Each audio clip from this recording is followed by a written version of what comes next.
Welcome to Free Advice Friday. My name is Carrie Farnham for New Shelves Books, and we are here to talk about publishing, marketing, and the business of being an author. We meet every Friday at 10 a.m. Eastern, and you are welcome to join us live at any time by going to newshelves.com/FAF. Registration is required, but it's free to attend. We also accept questions by email to info@newshelves.com, and then we save them up and answer them on Fridays. We've got a couple of questions that did come in by email, as well as it looks like we've already got some coming up in our chat here. So I'm going to dive right into those to see what we've got going on today and how we can get better at publishing and marketing. So one of the first questions came in from Carol, and Carol says, I just learned from one of my contacts at Ingram that Amazon does not report KDP sales to BookScan. Do you know if this is true? And if so, why? It seems like they are hurting their authors. That this is true with the specification that KDP and Amazon are not the same. So let me explain what I mean there. Is that as far as BookScan, for those who don't know, it used to be Nielsen BookScan, now it's Circana BookScan. But essentially, all the sales, print sales in the US, are kind of reported through the system, Circana or BookScan, whatever you want to call it. And print book sales from retailers, from bookstores, indie bookstores are reported through Circana. And this can help people reach bestseller lists. It can help with if you are pitching a book to an agent, like you had a book and now you're pitching another book to an agent, they will sometimes look up your book scan numbers to see how your first book sold. So this is kind of a way of proving that your book is popular. And tying back to that question of, how is that reported? Well, indie bookstores report it, retail bookstores report it, retailers like Target, Walmart, those places can report it as well. And it's important to know that these sales are reported by Amazon in the sense that if Amazon is ordering books from a distributor, those get reported. So if you have a book with Simon and Schuster and your book is through traditional distribution, then what happens is that yes, your book sales that happen on Amazon are reported because they're not coming from KDP. They are coming from the distributor who sends them to Amazon and they sell on Amazon. Those books are counted. Now, what's not counted is KDP print on demand books. And the reason why is because Amazon doesn't have to. And essentially, that sounds harsh, but that's what it is. And as far as them hurting authors, they're in the business of making money, not helping authors. And that seems like an oxymoron because KDP is one of the most well-known, most used print on demand indie self-publishing platforms. But KDP is a business and they are not necessarily there to help authors. They're there to make money. And when doing BookScan, it would add a big layer for them of reporting of releasing their internal sales numbers in data. And they don't want to do that. They also don't report ebook sales, by the way. While there are some things where sales are calculated and things like that, they don't report full sales, Kindle unlimited page reads, and all of that information. That is their proprietary information as the sales channel. And it gets leaked occasionally. I actually went over some data that was leaked last year, but even that data leaked last year was from like 2022. So Amazon is not required to report. And KDP as a print on demand platform, because it's not going through a distributor and then through the traditional sales channels on Amazon, because it's going from KDP print on demand and directly to the sales channel, it is not reported to BookScan. So that is important to know. You can say, hey, I've sold 2,000 copies of my book in print. And then you may have a publisher, an agent, a subrights person come over and say, well, I don't see any of that on BookScan.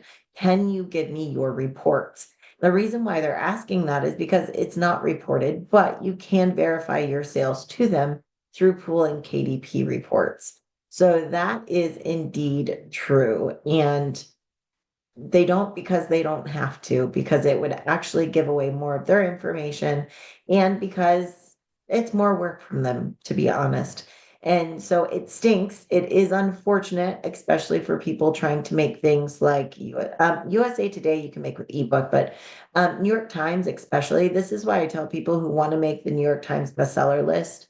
If you are making the New York Times bestseller list, in almost all cases, you have to do offset print and do traditional distribution, not only because it gets you into more channels for sales for bookstores and libraries, but also because of the reporting system. So it is kind of frustrating in some ways. Most indie authors won't run into issues with this. Like I said, occasionally you'll be querying an agent or something like that. And if you say my print book has sold 5,000 copies and they go and run that report and it's not there, they're going to come back and say, hey, I don't see those numbers. Can prove it essentially. And you can prove it with um, the KDP reports, but it won't show up through BookScan. So that is true. It's unfortunate. There's nothing you can do. I don't foresee Amazon changing that because they protect their internal information and proprietary information pretty strongly. So I don't see them changing that, but they could down the road. It would be awfully nice if they do. Now, this can be confusing, but also know that yes, you can see your book scan information. If you have a book on Amazon, go to your Author Central account. And on Author Central, you actually have access through Amazon to pull book scan results for your own titles. And chances are, if you go look at your own book scan reports for your own books, it's going to be really, really low numbers if you're using KDP. The reason why is because it's not reported. So even though Amazon pairs up with BookScan to report for authors in Author Central, it's only going to be those offset books. It's not going to be all of the print books from KDP. So that is one of those things that you'll run into. That's a little bit of a conundrum, but it's true. What you were told is absolutely true. Let's see, Elle's question here. It's disappointing here, and it has to do with Facebook. So let's dig into this. Elle is saying that it's very disappointing that when posting on Facebook, it seems like no one is paying attention. While Elle has nearly 500 people following her on Facebook, when she posts, she gets nothing, no engagements, no comments, no reactions. And so this is frustrating. And the question is kind of here, why am I getting no engagements? Am I doing something wrong? Is there anything I can do to get more reactions or interactions on Facebook? And this is a really good question here, as far as how to get interactions on Facebook and all of the things. So the truth is once again, Facebook is a business. Facebook and its algorithms, especially for business pages, really encourage you to pay and spend on ads in order to get seen. And that is frustrating, I understand, but it's a business and businesses are out there to make money, especially big businesses are out there to make money. And so when you're posting on Facebook, there are ways to get to the algorithms to be seen by more people to get that organic interaction. But Facebook really prioritizes and um, they really help people who are running advertisements, who are boosting posts and things like that. Now, not only do they kind of give you a leg up because you're paying them, but also when you're doing that, you're increasing your engagement, and engagement feeds to more engagement. So that's how you can do it organically. If you are really going on Facebook and you're engaging regularly, you're posting content at least once daily. You are commenting on other people's posts daily. You are getting people to come to your page daily. Now, that may be because you're sending them from a different platform, you're emailing them and, see this on my Facebook page, or you're just putting up content that people are hungry for and they're coming for every day. That's why a lot of places will do like a daily deal or something like that, where they're posting every day. when you're posting time sensitive comment or time sensitive content that people want, they are coming back day after day, which tells the algorithms this page is popular. This person likes this page. So your page then starts showing up not only in their algorithm, in their feed more often, but other people's feeds. If you have ever seen people do like a video story and they have multiple parts to it, oh, I'll post the next part tomorrow. This video is getting kind of long. I'll have to do the next part tomorrow. And they'll drag this story out until it's like 8, 10 videos. This is why. Have you ever seen where someone preps a recipe in one video and that says, come back tomorrow to see what it looks like when I make it for dinner? This is why, because they are training you as a user to visit them regularly to look for new or time sensitive content. And they are training the algorithms that people want to see their page every single day. And that is how they are getting organic engagement. That takes a lot of time and effort. I'll be honest. Now, this is why some people will use ads to get seen because they only care about certain things getting seen, like ads for their book, or they only care about, just different things, I guess. So that's one of the things that you have to consider is when you're doing something like social media, Facebook, there are some people who will use Facebook as a platform and a landing page to run ads. They're not posting regularly, or they're posting some things. They're not worried about ongoing engagement and things like that. They just want their ads to run. And that's fair. I have authors who do that. Then you'll have people who are posting content regularly. We're getting natural engagement. They're building their numbers. Most of the time, they are getting that organic algorithm going. Sometimes they feed that with ads. So they'll have normal engagement. They'll boost different pieces with ads to get even more engagement. And this is what it comes back to is that it is a business. Facebook is a business. They are going to reward people who keep people on their platform for longer because then they can advertise to them more and make more money from advertisements. They're going to reward people who build numbers and have popularity. And Facebook literally does this. Like they will start paying people who have like a lot of content and watch hours and things, they monetize that. They allow those accounts to be monetized and they pay those accounts. Again, I have some clients who have this where they are monetized because they post and have people on their page regularly logging in to see their posts and things like that. It is a business. I know that we like to think of Facebook as free and we like to think of Facebook as community.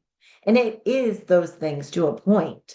But Facebook was not created out of the goodness of Zuckerberg's, heart. He doesn't keep it running from that. He keeps it running because he makes money from it and it's a business. And those algorithms are trained to help make him money. I mean, that's what it is. That's what a business is.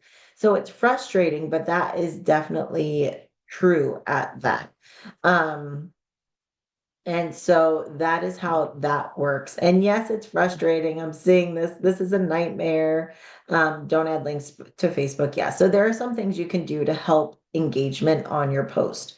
Number one, if you are posting, post with an image, post with images or videos, or I don't know the exact percentages and I won't make them up, but they're much higher to be seen and engaged in if there's a video or a image on it. So that's one thing you can do.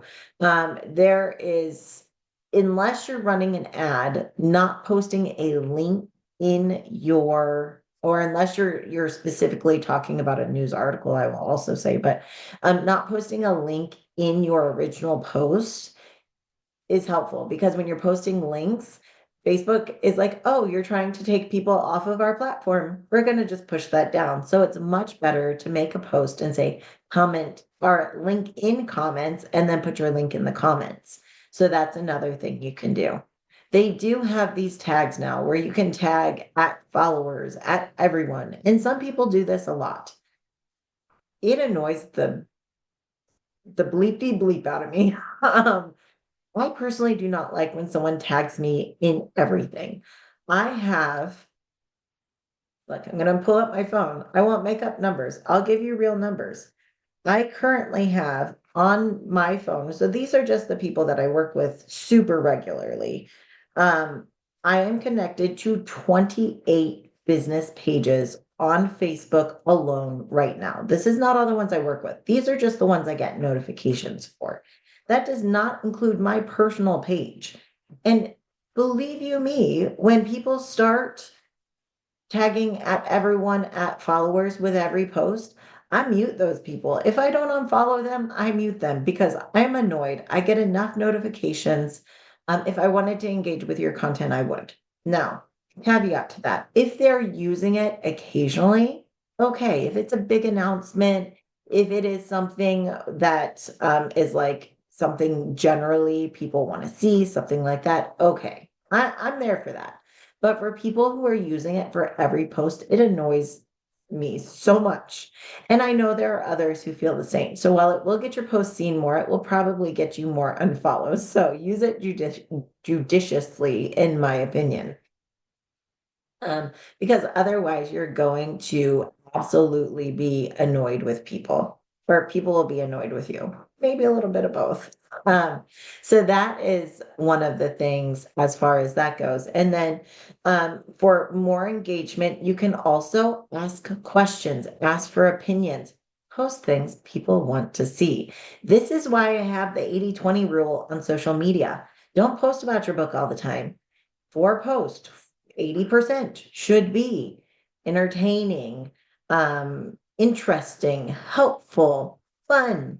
And then one post out of five, or 20%, should be about your book. Because guess what? The people who are posting things that get engaged with a lot isn't usually their products. The things that they're posting is, oh my gosh, who remembers the viral dress? Like, what color was the dress? And people posted and commented. This is why some people will post semi-controversial things because they get a lot of engagement. This can backfire, but this is why people post a lot of memes because we like to engage with memes. It is why people ask for opinions on paint color and book title and book cover. Why? Because the engagement. But it's not just enough for people to engage on your post if you're not responding to them and giving them the reward system of you engaged with me, I'll engage with you, your algorithms are going to tank a little bit. So again, what does this all add up to? If you want free optimization and algorithm, you got to put your time into it. So I've often said when marketing, it's time, money, or both. Which one are you going to invest? For some people, I'm just going to pay for ads. And I don't care. I just want my book to be seen. Fine. For some people, I have no money. I have some time. I'm going to engage. I'm going to make exciting content. I'm going to get on Facebook for 30 minutes every day and engage people and comment or do whatever it is. And that's what works for them. For some people, they do a little bit of both, and that works for them. You have to decide what it's worth to you, what you're hoping to get out of it, and what your resources are, because it's definitely one of those things. And yes, there are even like the New Shelves Facebook page. It's there. I use it. I don't use it consistently. I am not on it every day engaging. And so, do people always see it? No. If I really want someone to see something, I can advertise to my followers. I can advertise, I can throw $10 to reach my followers, different things like that. And sometimes I do that because it's worth it. And sometimes I don't. It's just kind of a live web page. It depends on what you're hoping to use it for. And yes, it's frustrating, but again, Facebook is a business. They're not here to help you. They are here to make money off of you. And if people love the platform and want to use it and it's widely used, and yes, there's a lot of things people don't love and are controversial, but people still use it. That's a whole nother thing. And most social media works like this. It's not just Facebook. Follow-up question. On my personal page, I have 1,700 followers, only 120 on my author business page. Do Facebook ads have better reach for users with larger business page followers? If so, what tips do you have for encouraging personal followers to also follow me at the author site without putting people off? Good question. So yes and no. When you pay for advertising, your reach is based on literally how much you're paying, who you're targeting, who you're marketing to. But when you have an active business page that has followers, that has engagement, what it does is it tells the algorithms who's interacting with your post, who likes it, and who to market to. So when you're using advantage audiences in particular, the more followers you have, the more engagement you have, the more Facebook knows who to market and who your audience is. The other thing is that when you have more regular engagement and followers, they also see your ads. They are more likely to comment and to share and to actually give you, in addition to that paid boost, you're also getting more um, organic reach because they're commenting or sharing, and then their friends see it, and so on and so forth. So it does help. It's not required, but it does help. How do we grow that? Well, as far as your personal friends to your business followers, here's the thing. One of the reasons why we do a business page is it allows us to say, here I am on my author journey, my publishing journey. If you want to follow me there, and some people will, but some people don't want to. Some people love you. They want to see your puppy pictures. They want to see your grandkid pictures. They don't necessarily care about your book. That's a hard truth, but it's true. And so that is one of those things where we just have to let them. We just have to, okay, that's fine. Now, what you can do is post on your personal Facebook and say, I really try to keep all my book business over on my business page. So anyone who's interested in my books and supporting me there, really appreciative, go follow me there. Give them the option. You can even personally invite them. You can actually invite people from your business page. You can invite your friends. Give them the option and then leave them alone. If they wanted to follow you, they would. And just because someone is your friend, your family, does not mean they're your book audience. And honestly, you don't want them over creating impact on your algorithms on your book page if they're not your ideal reader. If your 20-year-old grandson is following your author page simply to support you, but your ideal reader for Cozy Mysteries is a 50-year-old woman, that's going to confuse the algorithms. So maybe it's okay that they're not following you. As far as how to increase those numbers, engagement, post the things they want to see. I'm a big fan of increasing numbers by posting something your target audience wants to see and then boosting it. This is where we take a meme about reading, about mysteries, about cookbooks, whatever it is, and you post it on your page and then you boost it. You boost it for more engagement and you pay $5 to $10 to get people to see it more. If your post is truly engaging, if people want to see it, they're going to like it, laugh at it, comment on it. And then what happens is all of these people are seeing your page. And once they comment, interact, click, like your post, you can invite them to like your page. And if your page is indeed filled with more of the things that they love, then they follow your page. Now, this does require that you pay a little bit of money, although again, very low ad spends on this typically, but it also requires that you're putting something on your page that they want to see beyond your ad. And if it's book, more book, maybe a little bit more book, they're probably not going to like it. In that, I do this engagement post with some of my authors. I have one author who, I mean, they do amazing in Amazon ads, or I'm sorry, in Facebook ads that go directly to Amazon to buy the book. Everyone who clicks, likes, responds to a meme, different thing, we invite them to like their page. This person has not broken 500 followers in several years, even though their average ad has upwards of 10,000 likes, responses, engagements on it. Because they're not posting regularly on Facebook, and what they do post is mainly just about their book, which is fine. That's what their purposes are for. But they're not growing their audience. They're getting engagement, they're getting people over to their sales page. They're not growing their platform in that sense. I have another author who posts regularly. She posts things that is meant for her audience. I said, think of kind of your audience, to think of your target audience, make make a person. This person has a name, they have an age, they have grandkids. What would you text that person? That is what you want to put up on your Facebook page. And she does every day. She posts pictures of, she doesn't do her grandkids' faces, but she'll do like the backs of her grandkids. I'm making cookies. This is what's going on. Oh, by the way, here's my book. It's so exciting. What do you think about this or that? And she engages. So when we do these little $1 a day ads that are memes, and she gets thousands of likes on that post, when we invite people, she went from, well, I think she had 37 followers a year ago, and now she's creeping up on 1,000. The difference of why she is actually getting followed after that initial stage is because she's regularly posting content that her readers want to see. They want to follow her. It's still slow going. It's not like a magic pill, but that is what I'd recommend if you want to do that, if it's important to you. But know that you're only going to get out of it what you put into it, even if you're running an ad. And you have to know what your purpose is. If your purpose is to engage your audience and grow your audience, this person who's really engaging and growing has been able, because of our work together, because of the progress that was shown in the continued work, was able to land a publishing deal. She was initially told that her book was actually taken to Pubboard, and Pubboard said, nope, there's not enough audience here. They don't have a big enough platform. And it's for fiction. So anyone who tells you that never happens is not being honest.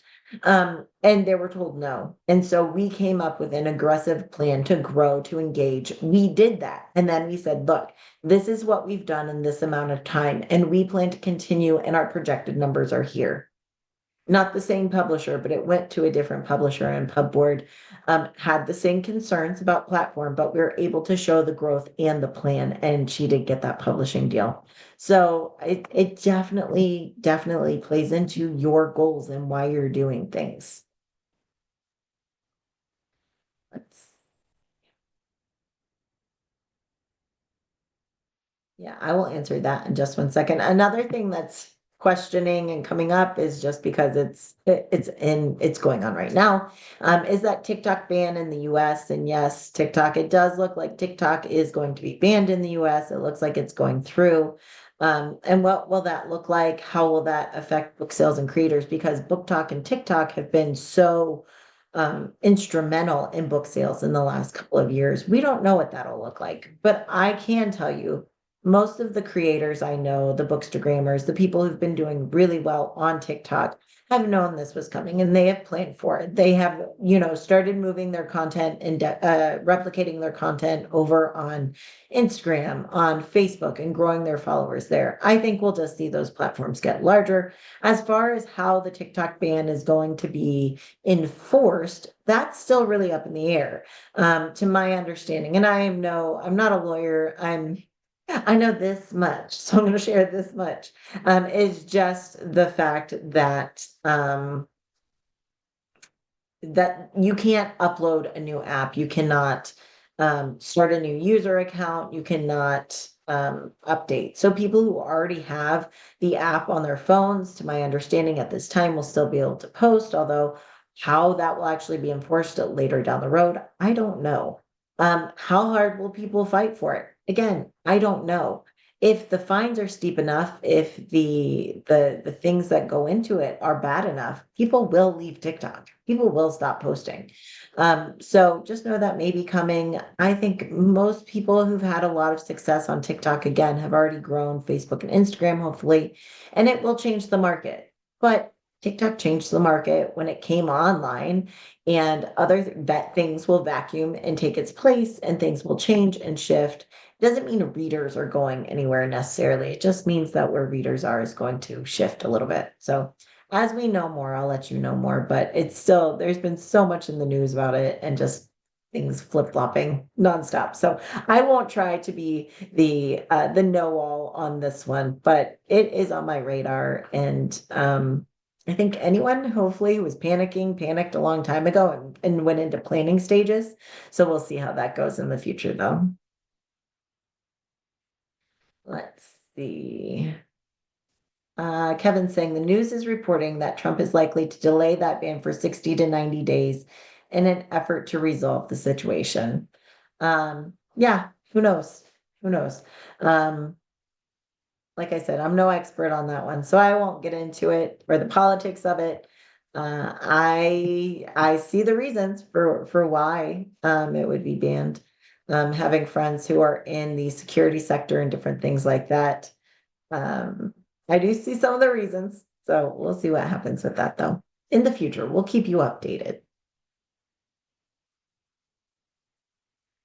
I will go back to those questions. Boost versus running an actual ad, or can you boost on your personal page? You cannot boost a post on your personal page. This is why you have to have a business page, is because ads run from a business page. And that is why you cannot, well, you can, but I don't encourage you to only have a personal page, because your personal page is private and you can't run ads from it. You need a business page or a creator account in order to run ads. And that's why having that business page is so important. And a boosted, I'm going into reporting, Kevin, didn't you know? A boosted post is where you post something on the front end and you boost it so more people see it. An ad is something that you create on the back end. So the only people seeing it are the people that you're advertising to. That's the best way I can explain it, is that if I post on Facebook and I go on to New Shelves and I post Free Advice Friday today at 10 a.m. and I have a cute little graphic, I can boost that post. So that means that everyone following me on Facebook could see this post, and then I'm boosting it so more people see it. If I'm running an ad for Free Advice Friday, then I'm setting it up in the back end. And what I'm setting up can only be seen by the people that I'm targeting. So if I say I'm targeting, I'm only targeting 20-year-olds in Canada that are female, that's the only people who are going to see it based on their demographics for their account, because that's who I've targeted. So a boosted post is something on the front end everyone can see and you want more reach. An ad is something you set on the back end. Typically, you've got a more targeted audience with an ad than a boost, although there are certain tools within there, um, and different reasons for doing each. So that's the big difference there. Um, can people tell if it's an ad or a boosted post? Yes, if they know where to look. It's just like Amazon ads. Does it say sponsored somewhere? Yes. Can they tell? Yes. Are most people looking for it? No. Do you know most people even know how or where to look for it? No. So, yes, they technically can, but most people don't know the difference, to be honest.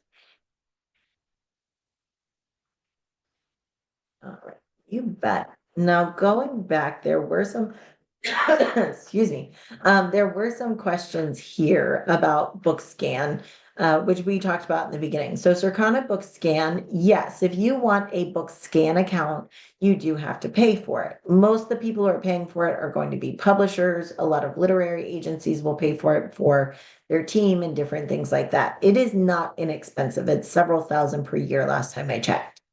But an author through Author Central can access BookScan for their books only through Amazon. So Amazon essentially has a really big corporate account with BookScan that allows them to pull numbers, and they only allow you to see the numbers for your books though.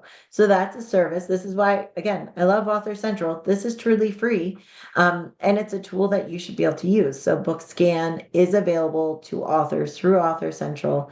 And that is one of the things that is great about it, is you don't have to pay for a big BookScan account. You can see numbers, but only for your books. Not for, you can't see them for your comp authors, for your other friends, different things like that. It's only for your books. And Richard, the question about, I thought Author Central was controlled by the publisher. No, that is the opposite. KDP is controlled by the publisher. The person who publishes the book uploads the book. Author Central is only controlled by the author of the book. Now, if that is a indie author who is publishing their own books, it's one and the same. If that is an author who is published by HarperCollins, an author published by another indie press, anything like that, then it's separate. The publisher owns the KDP account and information. Author Central can only be claimed by the author and it is only accessible through the author. So if I, as an author, indie published one book, had a book from HarperCollins with one book, and then I had a university press with one book, all of my books would show up under Author Central, and I own and control that. My publishers cannot access my Author Central account unless I gave them my login or something. Let's see.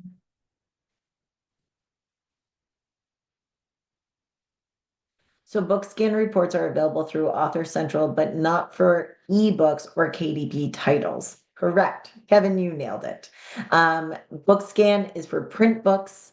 Doesn't count for KDP books, and it is free on Author Central. Now, Author Central does also offer you ranking reports and different sales information for your ebooks and things, but that's only for the sales on the Amazon platform. Let's see, Elaine's question, how do I turn the Amazon URL for my books into compact links to feature on Facebook or in emails, rather than having the long URL? So we are talking about creating a clean link is what that is. Let me go on to Amazon. I will share my screen and then we will show you how to create a clean link. All right.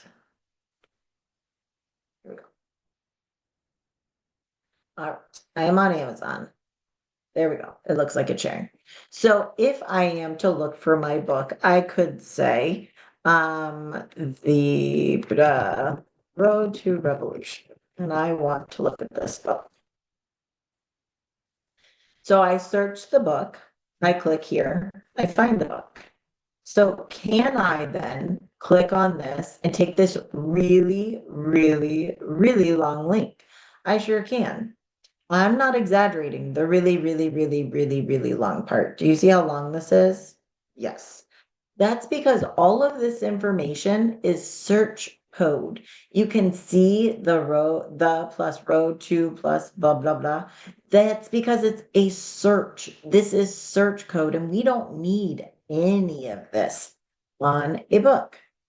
This is just a bunch of search code. So the first thing that you want to do is everything starting with REF right there, garbage. So you can get rid of everything from REF all the way down. And then once you get here, hit enter, and you will see it takes me to the same page with all of that search code gone.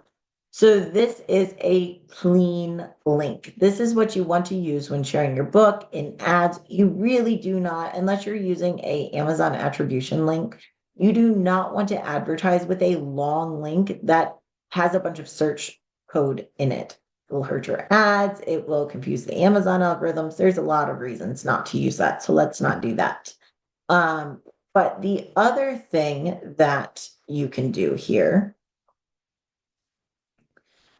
is that you can also make this even shorter. So this right here, this number right here, that's your ASIN. That's your Amazon Standard Identification Number. Every book on Amazon has one. Every single book.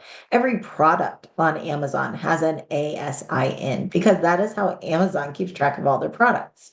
So what we can also do is we can come from Amazon.com. This information about the book and the author, we can actually get rid of it. And we can get rid of this, keep the DP. And then so Amazon.com/DP/the ASIN.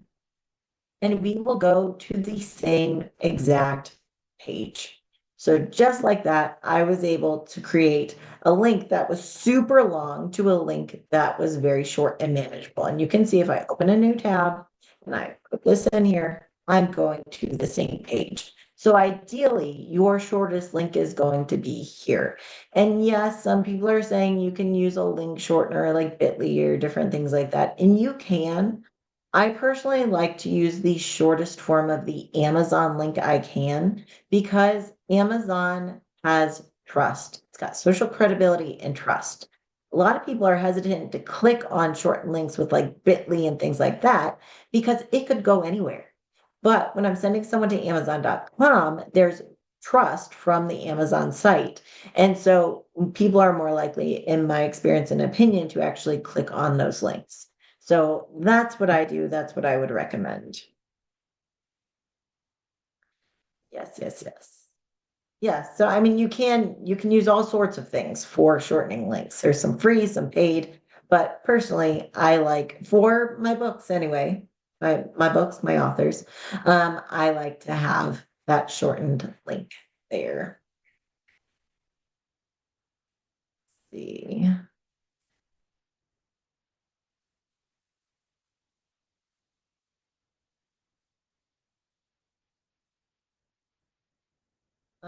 Yeah, you bet.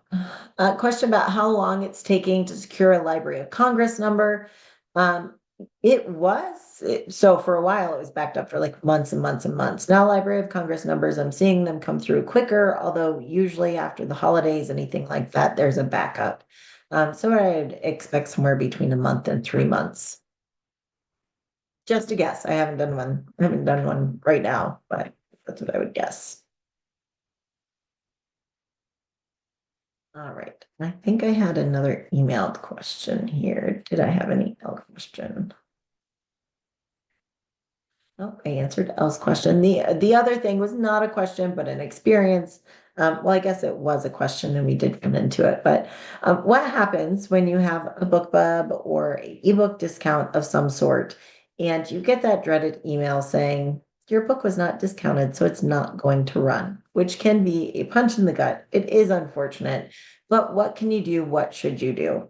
So if you run into the instance of you have a BookBub deal, a discount deal, and for whatever reason, your book wasn't discounted at the appropriate time, technically that means that your ad is either going to run or not run at all, and it's non-refundable on almost every site. However, I do recommend that if you see that, immediately discount your book to whatever it's supposed to be. Um, Hopefully just residual sales, like if it was like Kobo didn't discount, but everywhere else did, whatever it may be. Hopefully, even though those buttons aren't included in your deal, hopefully you still get those residual sales. The other thing is that if it was sent but didn't include some marketplace, discount as quickly as you can, hope you get those residual sales, and it kind of is what it is. If it did not send at all because your book just wasn't discounted, quickly discount it and quickly email customer service of whatever place it is, sincerely apologize and ask if there's a way to reschedule. Sometimes they tell you no, sometimes they tell you yes, depends on the platform and how often you've used them and different things like that. But sometimes they will reschedule and they're understanding, and sometimes they're like, sorry, you're just out of luck. But either way, hopefully you still get some of those sales. It is unfortunate and disappointing. This is why sometimes when I do have discounts, especially where it's only certain markets, like it was only international, it wasn't US market, I oftentimes will just discount everywhere and run a promotion everywhere. Just because why not build onto it? If that does happen, I'm sorry. I'm so sorry it happened, but it doesn't mean that your promo can't be a success. Just do what you can, roll with those punches, and hopefully it works out. Um,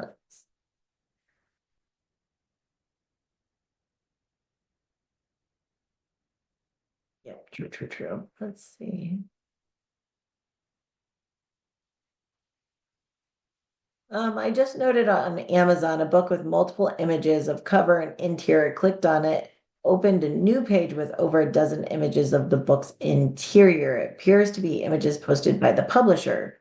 Um, I don't, without seeing it, I don't know. Publishers and large accounts do have different ad opportunities that are available to them that KDP authors don't have. There are different tools sometimes that aren't available or are available. So without seeing it, I couldn't say if it's something that everyone has access to or if it's new or not. But yeah, Amazon has a lot of different things that kind of show up from time to time. They don't necessarily announce it unless you're just in the beta team for it, but you never know. Never know what'll pop up. One of the things I did want to cover is just that ACX Audible has they had said they were going to change their royalty model months ago, I think. They have actually rolled out that new royalty model for ACX and Audible. It's not huge, but it's different. So what it used to be is for non-exclusive books. So books that were on ACX for Audible and iTunes, and you could put them elsewhere. You could sell them direct through your website, Findaway Voices, different things like that. Non-exclusive royalties used to be 25%. ACX new model, Audible's new model is that the royalty is 30%. So they've gone up 5% there.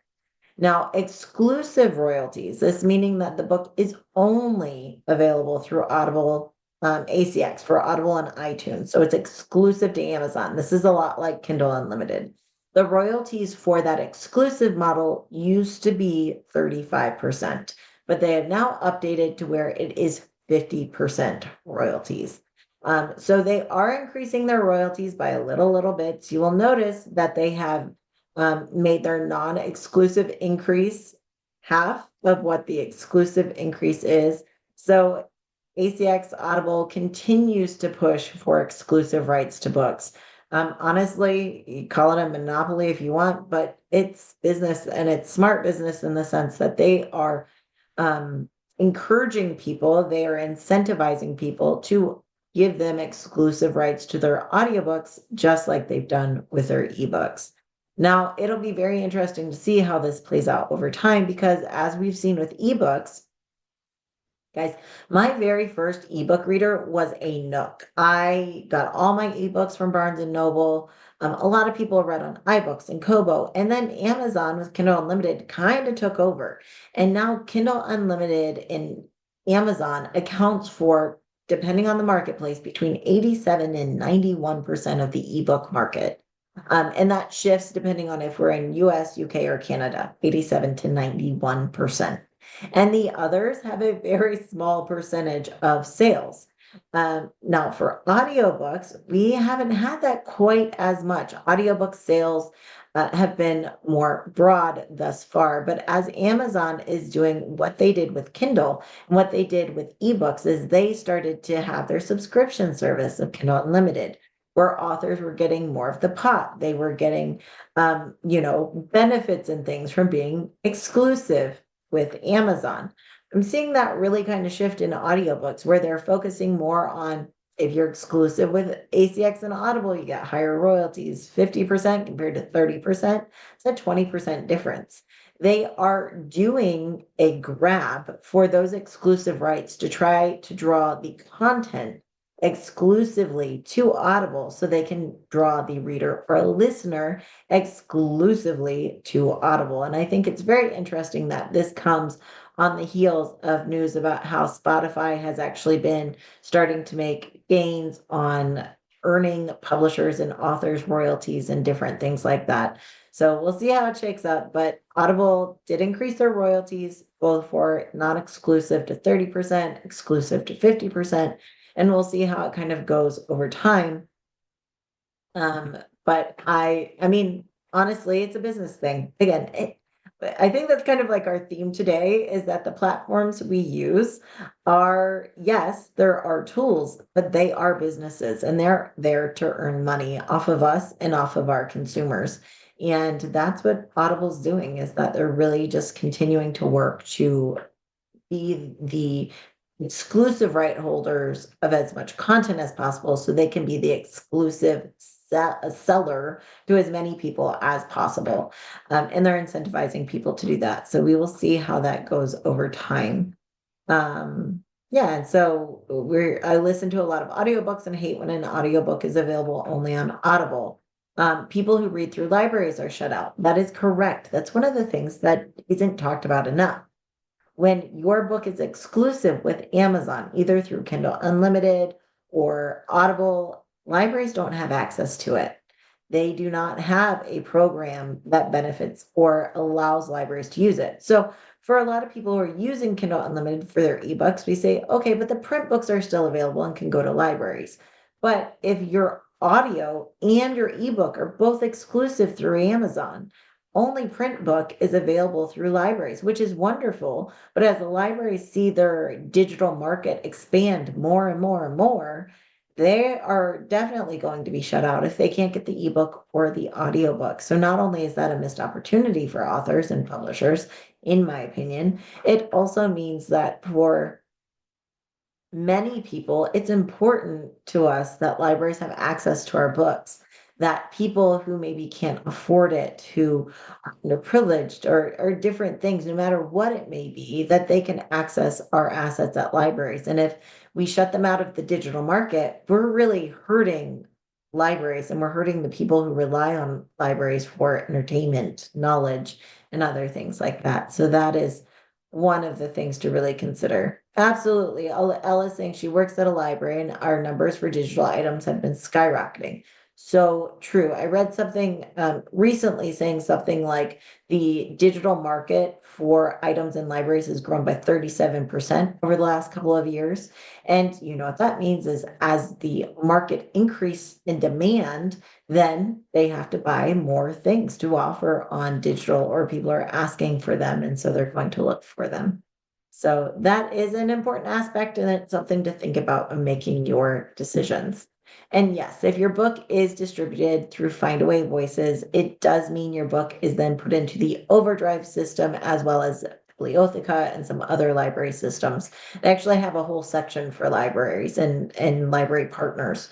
So if you're using Findaway Voices, your book is available for library distribution for your audiobook, ebooks as well. Do you happen to know the percentage of Amazon audiobooks sales versus all other audiobook sales? Um, I do not know that off the top of my head, Beth. I couldn't tell you. I could guess numbers in percentages, but it wouldn't be right. So I can look up those numbers for you. It's definitely changed over the last couple of years. It used to be that Audible was by far like the for consumers the biggest market, but a huge market for audiobook sales has been libraries for a long time. It just used to be on compact disc. And so that's changed a little bit over time. So I mean, Amazon is a leader in the market. There's no denying that. Absolutely none. But how much of the market they take over isn't just based on consumers and where they're buying things. It's based on sellers and publishers and where they're offering things. So it's a two-sided coin there for sure.